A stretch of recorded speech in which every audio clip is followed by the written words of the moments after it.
کے پہر ہے، خطیب خود نبی ہے، سننے والا مولا علی علی علی علی ہے۔ آل سناوا مجھے اور آپ کو تکلیف ہو، ملتان جائیں گے، اچھے ہاسپٹل، اچھے ڈاکٹر میں کبھی کبھی سلطان الفقراء حضرت سخی خطیبم بما یدعا خمم بین مکہ والمدینہ فحمد اللہ واسنا علیہ، جھوٹ تو نہیں بول۔ آل سناوا خطابت کے حوالے سے خود کفیل ہے، ایسا خوبصورت خطیب جو قرآن پڑھے تو بھی مزہ ہے۔ یعنی رسول ربی، او خبردار لوگو، تم میرے دیوانے ہو، تم میرے عاشق ہو، تم مجھے کے بعد فخر آل سنت، مجاہد آل سنت، قائد آل سنت، پاسبان مسلک مہر و رضا حضرت علامہ مولانا قاری محمد حبیب اللہ ساجد الحسنی صاحب، اللہ آپ کا سایہ تادیر آل سنت کے سروں پہ اسی طرح شباب کے ساتھ چمکتا دمکتا رکھے، سلامت رہیں، با کرامت رہیں، با استقامت رہیں۔ خطیب آل سنت حضرت علامہ مولانا محمد اقبال رضوی صاحب ماشاءاللہ ہر فن مولا خطابت کے ہر گوشہ سے آشنائی رکھتے ہیں، بہت خوب رنگ جمایا۔ خطاب تو اصل یہی تھا جو ہو گیا، میرے پاس تو نہ رنگ ہے، نہ ڈھنگ ہے، نہ ناز ہے، نہ انداز ہے، ذرا سا آقا حسین کا نیاز ہے جو آپ کی سماعتوں کی نظر کرنا ہے۔ خوبصورت خطیب ہیں جو آپ کے میزبان ہیں، میرے میزبان ہیں، ہم سب کے میزبان ہیں۔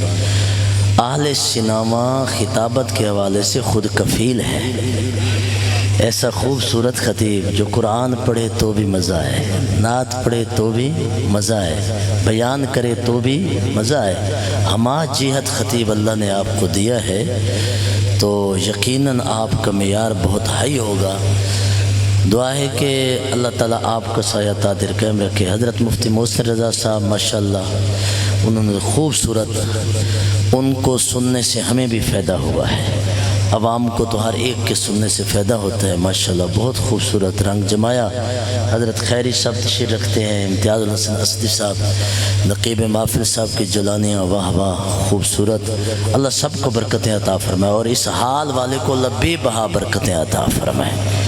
یہ جو حال والا ہے اللہ اس کا حال مزید بلند کرے، شان میں بھی امتیازی حیثیت عطا فرمائے۔ عمر فاروق ایکو ساؤنڈ کی بات ہی نرالی ہے اور آپ کی تو واہ واہ ہے، بس گفتگو شروع ہے، سرکار کا مجمع لگا ہے، محفل یہ بھی بڑی اچھی ہے، خوبصورت ہے، اس لیے کہ حسنی صاحب جیسے عظیم ہستیاں صدارت کر رہے ہیں اور پھر ہمارے قائد آل سنت لال عیسن کروڑ سے تشریف لائے ہوئے مفتی غلام صدیق باروی صاحب کے شہزادے مفتی غلام حسن باروی صاحب بھی ہمارے ساتھ تشریف رکھتے ہیں۔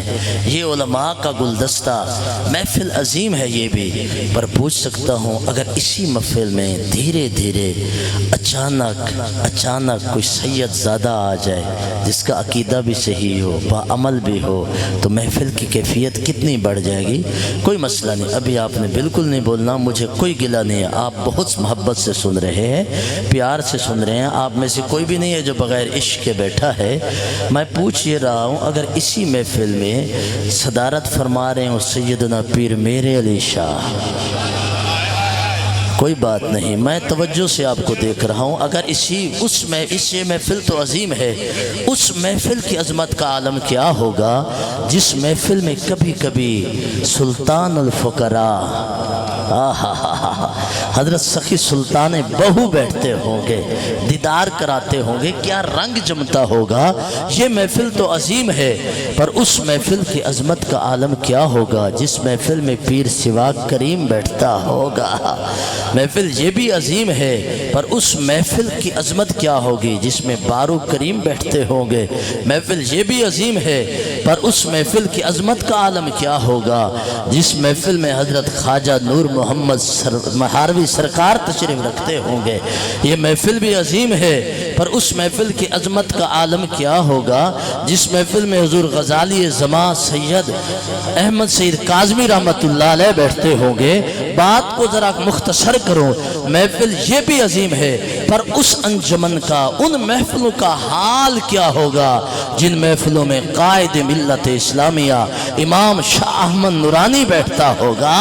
اس محفل کا عالم کیا ہوگا جس میں خواجہ قمر الدین سیالوی تشریف رکھتے ہوں گے، جس میں مجاہد ملت علامہ عبدالستار خان نیازی رحمہ اللہ تشریف رکھتے ہوں گے، جس میں صدرہ شمس البازغہ جناب والا ملا حسن میبزی شرح جامی اور فنون کی کتابیں پڑھانے والے عطا محمد بندیالوی تشریف رکھتے ہوں گے۔ میں اب جس محفل کی بات کر رہا ہوں مدینہ شہر ہے، اللہ کی رحمت کی لہر ہے، عشق محمد کے پہر ہے، خطیب خود نبی ہے، سننے والا مولا علی علی علی علی ہے۔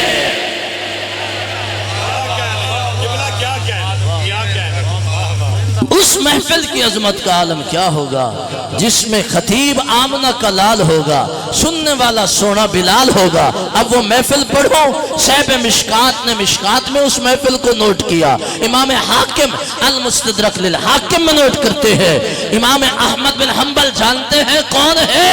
امام احمد بن حنبل جسے حاکم الحدیث کا درجہ ملا ہوا گئے، اور وہ ہے احمد بن حنبل جسے رسول اللہ کے ساتھ اس کی کیفیت یہ تھی، اگر تکلیف ہوتی، بخار ہوتا، سر درد ہوتا، آل سناوا مجھے اور آپ کو تکلیف ہو، ملتان جائیں گے، اچھے ہاسپٹل، اچھے ڈاکٹر کے پاس جائیں گے۔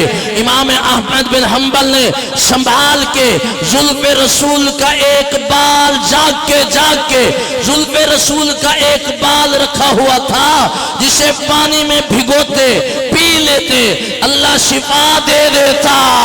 نہیں، یہ بات بولنے والی نہیں ہے، جملہ اگلا ہے۔ جو احمد بن حنبل رسول کی بال کی اتنی قدر کرتا ہے، حضور کی زلف کے بال کا یہ مقام ہے، پھر آل کا کیا مقام ہوگا؟ بات سمجھنے کی ہے، ذرا دھیرے دھیرے۔ برادران ذی وقار امام احمد بن حنبل نے لکھا۔ اب وہ محفل کیا ہے؟ میرا دل کرتے وہ محفل ذرا پڑھو۔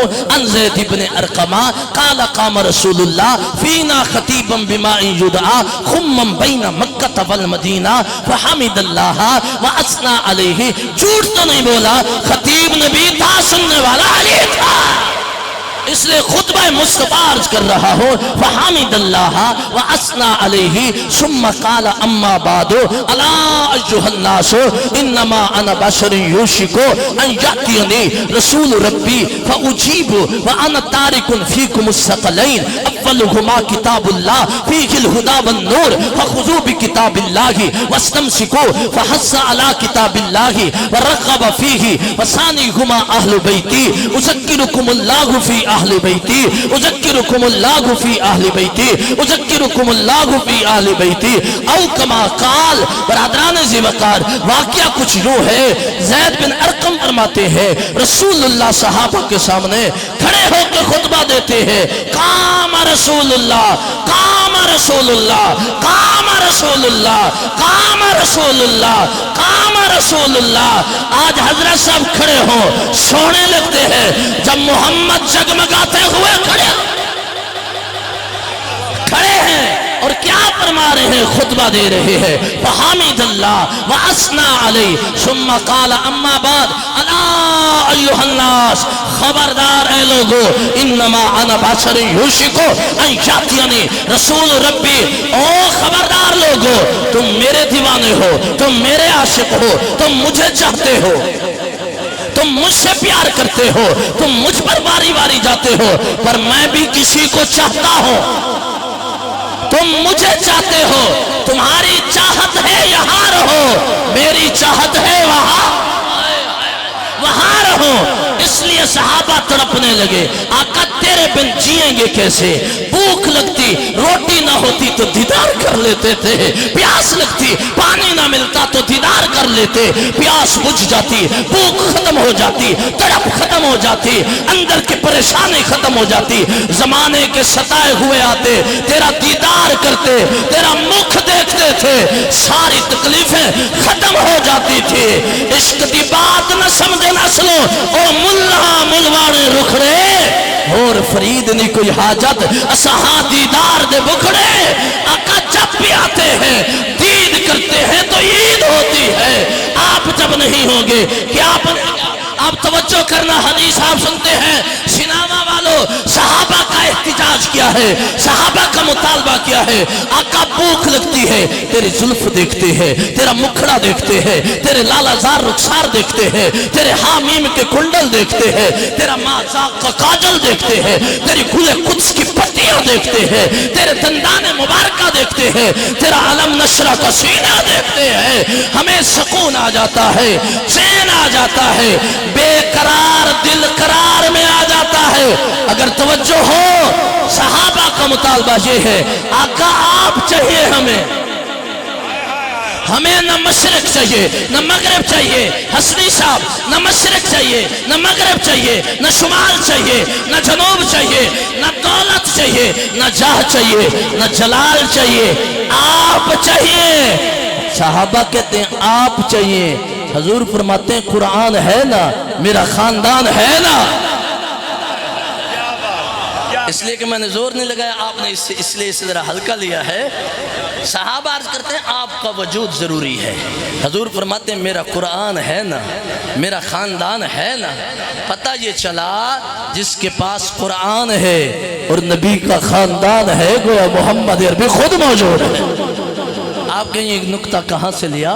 میں اس پر سپورٹ تاجدار صداقت کے عمل کی دیتا ہوں۔ حضور کا وصال ہوا، حضرت ابوبکر صدیق کا پہلا خطبہ تھا، افسوس یہ ہے حسین 7 سال تک بھی پڑھا جاتا ہے، اور پھر 56 سال کا ایک دن یا کچھ دن پڑھے جاتے ہیں۔ 20 سے 50 سال سیرت حسین کہاں گئی؟ وہ پڑھی نہیں جاتی، اور نہ باتیں نکھڑ کے آتی ہے۔ خطبہ صدیق اکبر کا ہے، منبر رسول اللہ کا ہے، مسجد نبوی ہے، شہر مدینہ ہے، صحابہ پریشانی کے عالم میں ہے، رسول اللہ کی جدائی میں رو رہے ہیں، ابو بکر صدیق منبر پہ موجود ہے، حضور سارے صحابہ انتظار کر رہے ہیں، صدیق کچھ بولیں گے، کچھ تو موتی رولیں گے، گلے کچھ کی پتیوں کو کھولیں گے، ہمارے کچھ تو غم ڈولیں گے، پر صدیق جبین جھکا کے بیٹھے ہیں۔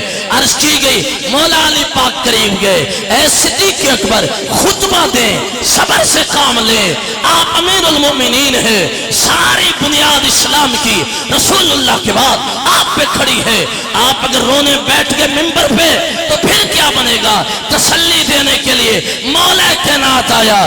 صدیق اکبر عرض کرتے ہیں علی بھائی خطبہ تو دیتا ہو، پر حسن کہاں ہے، حسین کہاں ہے، آقا ان کو کیا کرنا ہے، خطبہ دے۔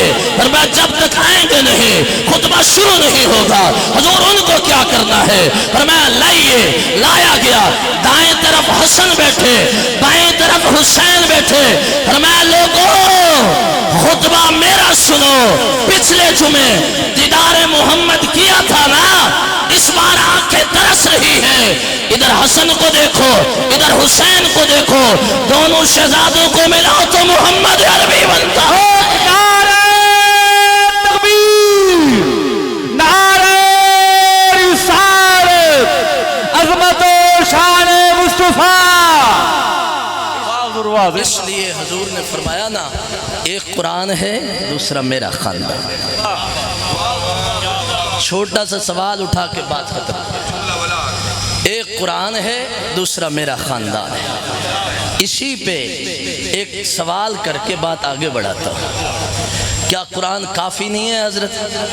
قرآن وافی نہیں ہے؟ قرآن شافی نہیں ہے؟ قرآن کافی ہے، قرآن وافی ہے، قرآن شافی ہے۔ لا رطب ولا یابس الا فی کتاب مبین، ہر خشک و تر چیز کا ذکر قرآن میں موجود ہے۔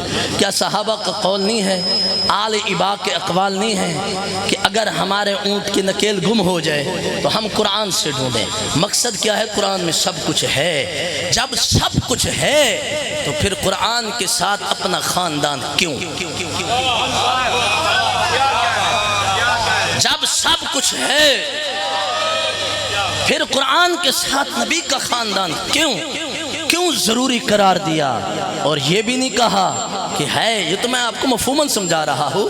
فرمایا فَخُذُوا بِكِتَابِ اللَّهِ مَا آتَاكُمُ الرَّسُولُ فَخُذُوا وَمَا نَهَاكُمْ عَنْهُ فَانْتَهُوا۔ قرآن کہتا ہے، ہر سٹیج سے آواز آتی ہے، کچھ احباب جو یزید کو اپنا بابا مان چکے ہیں، ان کے مقدر میں یزید آ چکا ہے، وہ تو یہ آیت زیادہ پڑھتے ہیں، جو تمہیں رسول دیں لے لو، جس سے روکے رک جاؤ، بس بات ختم، دین مکمل۔ میں پوچھتا ہوں ادھر کیا ہے؟ ما آتاکم الرسول فخذوا، ادھر حضور نے کیا فرمایا؟ فخذوا بکتاب اللہ وَأَهْلُ بَيْتِ، فرمایا پکڑ لو مضبوطی سے۔ یہ خُذ کا جو معنی ہے ایسے پکڑنے کو کہتے ہیں، ایسے پکڑو کہ پھر چھوٹے نہ۔ فرمایا ان دونوں کو پکڑ لو۔ کیا قرآن کافی نہیں تھا؟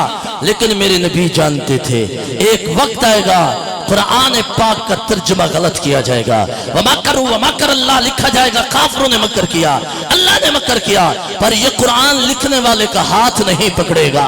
ایک وقت آئے گا قرآن پاک کا ترجمہ کیا جائے گا، وَوَجَدَكَ ضَالًّا فَهَدَىٰ، کہ اے نبی ہم نے آپ کو گمراہ پایا پس ہدایت دی، پر یہ قرآن ہاتھ نہیں پکڑے گا۔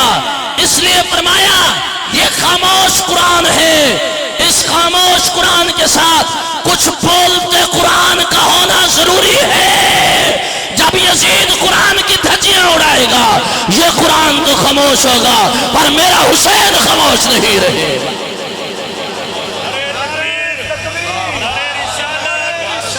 اس لیے فرمایا جو بات سمجھو، یہ قرآن تھجوری ہے، نبی کا خاندان اس کا پریکٹیکل ہے، نبی کا خاندان اس کا پریکٹیکل ہے۔ فرمایا اگر چاہتے ہو یہ قرآن ہے، سمجھ آئے، اس کو پڑھتے جاؤ، حسین کو دیکھتے جاؤ۔ اب یہاں پہ صرف ایک مثال، زیادہ نہیں، میرے پاس وقت بڑا ہے، لیکن ایک مثال دے کے بات ختم کرتا ہوں کہ میں نے کیا کہا، یہ قرآن تھیوری ہے، حسین اس کے پریکٹیکل ہے۔ اس میں ایک مثال عرض کر کے بات ختم کرتا ہوں۔ قرآن پاک میں اللہ ارشاد فرماتا ہے، یا ایھا المزمل قم اللیل الا قلیلا نصفہ او انقص منہ قلیلا او زد علیہ ورتل القرآن ترتیلا۔ اس میں وقت نہیں ہے کہ میں اسماعیل حقی کو پڑھوں، فخر الدین رازی کو پڑھو، قاضی بیضاوی کو پڑھو۔ مثال کے طور پر اتنا سمجھاتا ہوں، میں اور آپ جتنی عبادت کریں اتنا اللہ کا قرب حاصل ہوگا، رب خوش ہوتا ہے، فرماتے عبادت کو اور بڑھاؤ، عبادت کو اور بڑھاؤ۔ اس کی مثال ہے مشکات شریف کے اندر، مسلم کے اندر، حضرت ربیہ حضور کی خدمت کرتے ہیں، عرض کرتے ہیں، حضرت حضور فرماتے ہیں ربیہ کچھ مانگ۔ ربیہ نے جنت میں حضور کی رفاقت مانگی، حضور نے عطا کی، تو حضور نے فرمایا، پھر حضور نے فرمایا ربیہ اور کچھ مانگ، تو ربیہ نے عرض کیا آقا آپ سے آپ کو مانگ لیا، اور کیا چاہیے مجھے، آپ کو مل گئے ہیں۔ حضور نے فرمایا ایک بات یاد رکھنا، فَإِنِّي عَلَىٰ كَثْرَةِ السُّجُودِ، سجدوں کی کثرت کو نہ چھوڑنا، یعنی جتنا کوئی عبادت کرے اللہ کرتا فرماتا ہے اور کر اور کر اور کر، لیکن کملی والے پہ اصول کچھ اور ہے۔ رب فرماتا ہے قم اللیل، قیام کر رات کے وقت، الا قلیلا، مگر تھوڑا، کتنا تھوڑا، نصفہ ہو، آدھی رات، او انقص، یا اس سے بھی تھوڑا، منہ قلیلا او زد، یا تھوڑا بڑھا لے۔ میں پوچھ سکتا ہوں یہ گاؤں کا محلے دار کوئی جاتک بول رہا ہے یا خدا بول رہا ہے؟ انداز سے مثال کے طور پر فرمایا تھوڑا، کتنا، آدھی رات، پھر فرمایا اس سے تھوڑا، پھر فرمایا اس سے تھوڑا، محبوب اور۔ یہ کوئی بچہ نہیں بول رہا، خدا بے نیاز بول رہا ہے، لیکن یہ بات میں تبدیلی کیوں آ رہی ہے؟ رب محبوب کے نازنین چہرے کو دیکھ رہا ہے، فرمایا سونیا تھوڑا جاگا کریں، تھک جاتے ہیں آدھی رات جاگیں, اگر مزید تھکاوٹ ہوتی ہے اور تھوڑا کر لے. دیکھا کہ محبوب کریم عبادت کے تھوڑے حکم پر پریشان ہو رہے ہیں, اور میں سونے میں تو تیری خاطر کہہ رہا ہوں, اگر تیرا دل ہے تو بے شک بڑھا لے بڑھا لے بڑھا لے, لرنا گھٹا دے, زمانہ عبادت کرے. رب فرماتا ہے بڑھاتے جاؤ, کملی والا عبادت کرے, پاؤں میں ورم پڑے. رب فرماتا ہے سونے گھٹا دے گھٹا دے گھٹا دے گھٹا دے گھٹا دے, اس لیے تو میرا محبوب ہے, تیری تکلیف برداشت نہیں ہو سکتی. یہی محبوب سجدے میں ہے, پشت پہ حسین سوار ہے. آواز آتی ہے سونے بڑھا دے بڑھا دے بڑھا دے. مولا تیرا قانون ہے, میری تکلیف دیکھ نہیں سکتا. فرمایا قانون ضرور ہے, پر حسن و حسین کے لیے ہم قانون توڑتے بھی ہیں جوڑتے بھی ہیں. کربلا کا شاہ حسین, کربلا کا شاہ حسین, کربلا کا شاہ حسین. مہربانی لگے ہاتھ بخاری کی سیر کرے, بخاری کی حدیث ہے, کسوف کا باب یا خسوف کا باب. علماء پڑھیں, حضور نماز پڑھا رہے ہیں, پڑھاتے پڑھاتے حضور نے قدم آگے کیا, توجہ کریں, قدم آگے کیا اور میرے آقا نے ہاتھ اوپر کیا, پھر ہاتھ نیچے, قدم پیچھے, نماز مکمل کی. علماء سے میں پوچھتا ہوں نماز ٹوٹی بھی ہے کہ نہیں ٹوٹی ہے؟ نہیں, نماز پوری ہوئی ہے. صحابہ نے پوچھا آقا ہاتھ ہوتے, پاؤں آگے, پھر ہاتھ نیچے, پاؤں پیچھے, خیر تو تھی.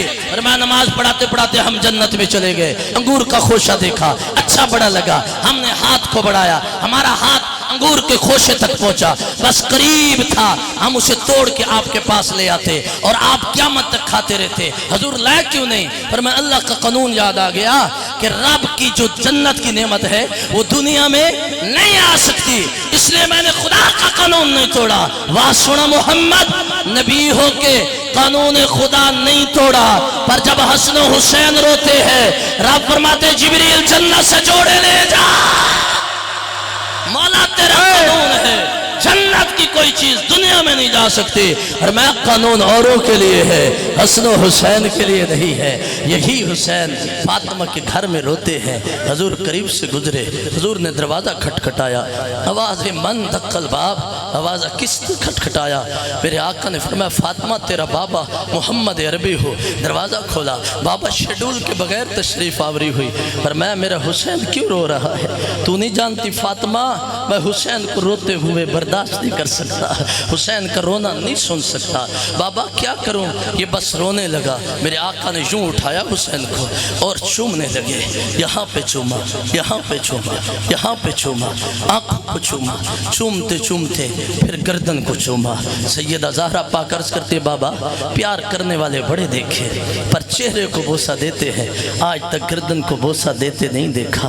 میرے آقا کی آنکھوں سے آنسو آنے لگے, اور میں بیٹی میرے حسین کی گردن مجھے بہت اچھی لگتی ہے, اس لیے کہ میری امت کے ظالم اسی گردن پہ خنجر چلائیں گے. سیدہ زہرا عرض کرتی ہیں بابا آپ کے ہوتے ہوئے حسین کی گردن پہ خنجر کیسے چلے گا؟ حسین وہ ہے جس پر آپ نے اپنا بیٹا وارا ہے. آئے آئے, جملہ سنا ہے آپ نے, غور نہیں کیا, اپنا بیٹا وارا ہے. اور میں بیٹی میں تو نہیں ہوگا, اور میں اس کا بابا علی تو ہوگا نا, اور میں وہ بھی نہیں ہوگا, میں تو ہوں گی, بیٹا تو بھی نہیں ہوگی. جو بات سرکار نے فرمائی نا, ایک صاحب دل نے پنجابی میں اسے یوں نوٹ کیا, نہ میں ہوواں گا نہ تو ہوئیں گی, تے نہ ہوشی شیر خدا دا